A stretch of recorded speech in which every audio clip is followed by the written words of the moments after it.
Olá, saudações, sejam bem-vindas, sejam bem-vindos. Vamos para o vídeo 4 da nossa leitura, literatura sul-americana, literatura chilena, A Casa dos Espíritos, da Isabel Allende. E aquela história que a gente já falou, né? Há uma transição aqui de gerações, assim como acontece lá nos 100 anos de solidão, Garcia Marques, que parece uma clara inspiração aqui para Allende, né? Que é essa questão de um romance de geração, ou seja, vai passando, né, de geração em geração a história da família, não é um personagem só, né? Então e é um realismo mágico, né? Tem várias coisas de realismo mágico na história, né, com cenas fantásticas aqui. E resumindo basicamente o que aconteceu, a gente já sabe que aconteceu ao fim de uma geração, que é a morte da Férula, né, e a morte do Del Valle, né, o Severo e a mãe, né, a Nívia, né, Nívia Del Valle, ou Anúbia, né? Agora eu confundi o nome aqui, mas é a família Del Valle, né? Realmente agora passou a geração, e aí nós temos agora o casal de amantes da história, que vai ser quem? Vai ser a Blanca, filha da Clara e do Esteban, e o Pedro III Garcia, não é isso? Aquele menino revoltado, não é isso? Que quer trazer ideias sindicalistas, socialistas, e nós sabemos que Esteban é um cidadão completamente reacionário, né? Então acabou essa quarta geração, e aí eles vão se reencontrar, né? Porque eles estão mantendo cartas durante. É sempre assim, quando não está na fazenda, a Blanca conseguiu uma forma de fazer uma carta cifrada lá, né? Então eles mantiveram esse contato, mesmo com a família, obviamente, né? Ela é a filha do patrão e o outro é o filho do gerente, então sem condições, né? Sem condições de ter qualquer romance nessa história, mas claro, tem que ter um drama, né? Tem que ter um drama, e o drama nessa história é justamente esse. Como é que eles vão manter esse romance a despeito da diferença de classe, né? Tá tudo para dar errado. Até porque vai aparecer depois aqui um francês. Vai aparecer um francês aí, um conde francês aqui, que vai ser o pretendente, né? Vai dar uma confusão. Então, basicamente, esses capítulos, né? O capítulo 5 e 6 é basicamente trabalhando justamente o casal, né? Então, os amantes, a vingança, etc. E o que vai mudar na história é um terremoto. Vai ter um terremoto em 39, nós estamos aqui no final dos anos 30, né? Então vai ter um terremoto, e aí vai cair, vai rachar a casa lá da cidade, né? Inclusive uma das serviçais, a ama, né, que cuida da família, ela vai morrer nesse desastre. Várias pessoas vão ser atingidas, vai ter um tsunami, né? Coisa assim. Pesquisa em 39, tem um terremoto terrível lá no Chile. Então tá na história aqui, e aí a casa lá nas Três Marias também vai cair, né? E aí quem está lá na casa? O Esteban Trueba, que vai sofrer o impacto, né? O desmoronamento, então vai ficar todo quebrado. Só que aí vai vir lá o Pedro Garcia primeiro, o avô, né? Aquele homem que conhece das ervas e tal, que conseguiu acabar com as formigas lá do sítio, coisas assim, né? Bem, realismo mais na história aí. E aí ele vai juntar os ossos, né? Vai ficar lá nas ervas, né, tal. Vai ficar lá uma coisa que nenhum médico conseguiria fazer. Ele faz lá com as suas artes. Ele consegue remendar os ossos do Esteban. E aí o Esteban fica vários meses, né, acamado, que ele tem, né, teve várias fraturas. E aí quem vai começar a cuidar das coisas vai ser a Clara, né? Então vai ser esse momento em que a Clara vai lá ver como é que está a filha, como é que estão os filhos, né, o Jaime e o Nicolas.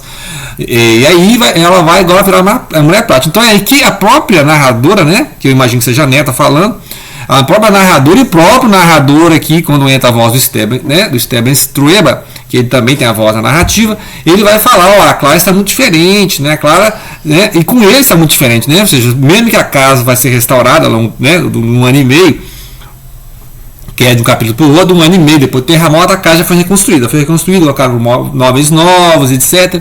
Só que a relação dela, né, com ele e ele com ela, porque ele está cada vez mais irritado pela condição, né, que ele está lá basicamente acamado, né, não tem movimento nenhum. Quem está cuidando da fazenda é o gerente, né, o Pedro II Garcia, que é o pai do revolucionário lá. Então, inclusive a amizade entre a Clara e esse gerente, né, porque ele ajuda lá, ele ajuda a reconstrução, arrumar os móveis, reconstruir toda a infraestrutura, porque tudo foi destruído, né, foi tudo destruído.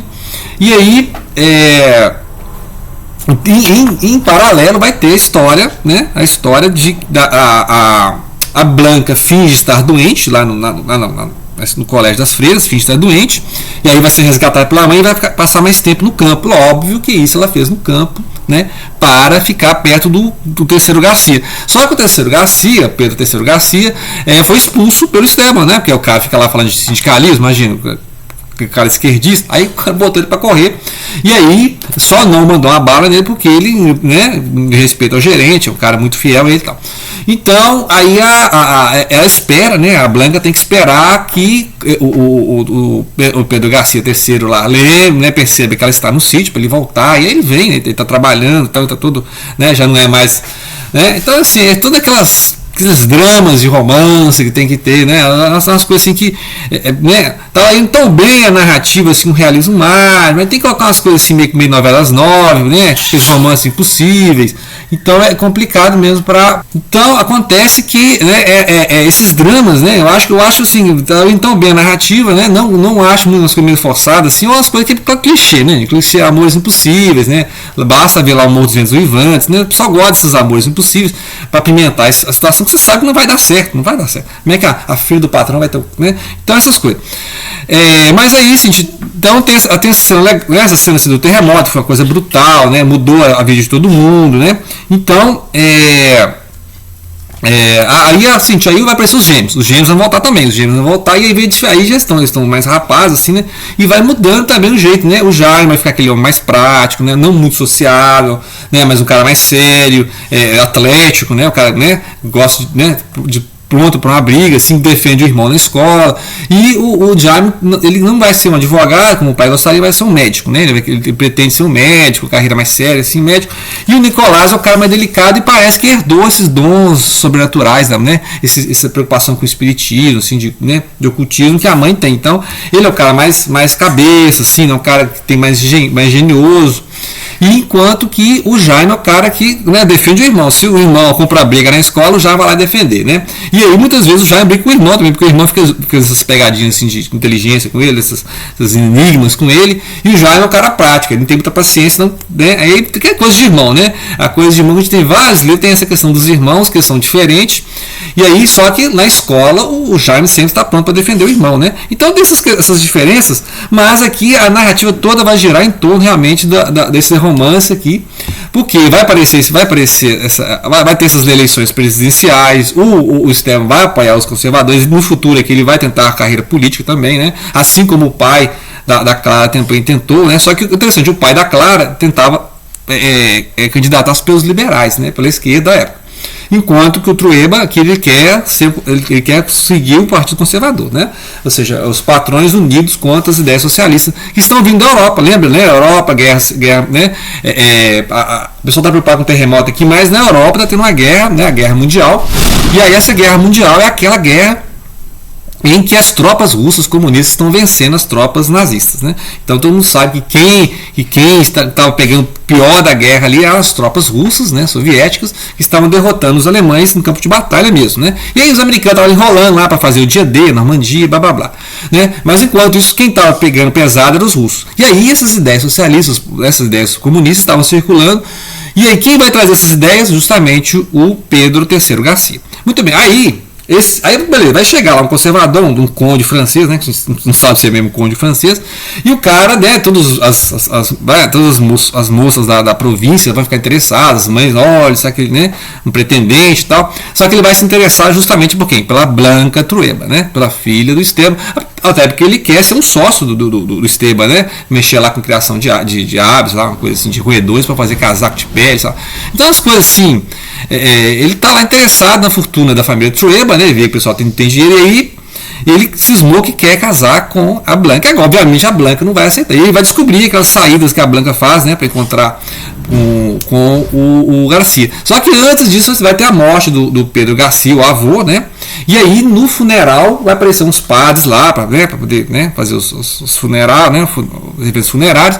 E um dos padres, quem é justamente o Pedro III disfarçado. Ou seja, coisa bem de mar lá, romance do século XIX, nessas coisas. Chega um cara disfarçado de padre.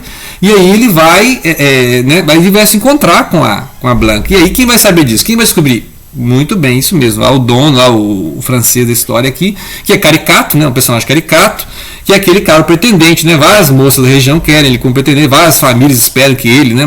Desculpa, olha, ele tá lá na casa do Trueba, lá e vai lá. E aí, jantar com a família, acaba fazendo amizade e quer casar com a menina. Só que obviamente que ela recusa esse pedido e vai começar mais uma briga na família, né? Até que aí ele vai ver à noite, né? Ele vai seguir, ela vai pular a janela, vai seguir e vai revelar para o pai, olha, sua filha foi, né? Tal. E aí, obviamente, que o Esteban Trueba sabe muito bem quem é o padre, né? Que não é padre coisa nenhuma, está lá para poder pregar essas ideias revolucionárias, comunistas na cabeça dos camponeses, né? E aí ele vai lá brigar com a filha, né? A confusão de família, as brigas de família, né? Bem hispânica, né? Bem na Vale Hispânica. E aí acontece uma coisa brutal aqui. Por quê? Porque, ó, pra você ver, aí, com essa, né? Um ápice desses capítulos é isso, vai ter um racha na família, porque a Clara vai falar assim, você não ficava aí com as camponesas, né? Agora a sua filha está com o camponês, mas ela ama o camponês, né? Então, ou seja, não é igual, né? Não, aí o Esteban, né? Aí, né? Mesmo que a gente tenha a narrativa depois falando que ele fez de tudo para fazer, para reatar o casamento com a mulher, né, e tal. Apesar da versão dele falar de que ele fez de tudo, né, para reconstruir a família, apesar do estado físico dele e tal, mas aí ele perde a cabeça e bate na mulher. Então é a cena assim que aí a Clara não dá mais, né? Então parece que eles não vão se separar por questões, né, de família tradicional, etc e tal, mas aí parece que acabou essa fase, né? Então aqui nesses capítulos acabaram tanto a questão de geração, ou seja, porque morreram vários parentes que estavam acompanhando desde o início do livro, né? E deixa eu só pegar aqui o nome dos pais do Del Valle. Então olhei aqui de novo, então é Nívia Del Valle, né? Que é a mãe da Clara. Então essa geração passou, certo? Aí a irmã, né, irmã do Esteban também, a Férula, morreu. E aí agora a história está, ou seja, acabou o casamento, né? Acabou o casamento assim, né? Não pro forma, né? Porque eles estão casados na mesma casa e tal. A casa da cidade foi fechada, então eu achei que a casa dos espíritos era a casa da cidade, mas parece que agora vai ser a casa do campo, né? As Três Marias, que foi reconstruída, né? Mas aí, sim, aí o casamento acabou entre o Esteban, né, e a Clara, porque eles estão vivendo só para cuidar dos filhos aqui. E aí agora vai ficar esse drama, né? Como é que vai ser agora, né? Quando descobrirem, né? Que, por exemplo, obviamente vai ter a Alba, que vai ser a filha da Blanca, né? Então, quando eles vão descobrir a gravidez, né? Vão descobrir a gravidez, porque aí ela não vai casar, né? Porque o pretendente aqui, eu imagino que não vai casar, né? Então eu vou continuar lendo a história. A gente sabe que vai ter uma filha, né? Ou seja, relacionamento da Blanca com o Pedro III, vai ter a Alba. E eu acho que é a Alba que está narrando algumas partes da história. Eu acho que ela que leu o diário da Clara, né? Então ela que conversava com a avó, que é a voz do Esteban Trueba aqui. E essa é a minha hipótese de leitor. Estou sempre apostando nisso. Ou seja, quem é a narradora aqui, né? É a narradora, obviamente, um livro de detalhe, né, de fineza, de raciocínio aqui, ó, a narradora, né? Porque quando você vê quando é a voz do Trueba, é aquela voz direta, né? Não fica aquela voz é diferente. A voz do Trueba é diferente da voz da narradora. Eu acho que é a narradora. Que deve ser a neta, né? Então a neta está contando a história e conversando com a avó, porque ela enxerta aqui a voz do Esteban Trueba, né? Então basicamente isso aí, vamos, né, ver o que vai acontecer depois de todos esses problemas, né? Ou seja, nós estamos numa família, né, que mudou a geração, está acontecendo a Segunda Guerra Mundial e aconteceu esse terrível terremoto, tudo de uma vez, né? Então assim, e descobrir que esse caso, né, que abalou a família, então vamos ver como é que a Isabel Allende vai resolver essa história que está muito dramática, né? Esse ponto aqui ficou muito dramático, tudo muito dramático, tudo ao extremo, e eu quero ver como é que ela vai manter, né? Se ela vai abaixar o tom aqui, ou ela vai resolver essas intrigas, esses enredos, né? Mas a parte narrativa, assim, de texto é fantástica, assim, ela trabalha muito, né? Eu acho que uns exageros que ela faz, assim, no enredo, né? Nos dramas, mas a escrita dela não muda, viu? Muito bem, né? Assim, nota 10 para a escrita, só pela escrita, só pela forma de narrar a história já vale a pena a leitura, ok? Então, não percam os próximos trechos de leitura e não deixem de compartilhar.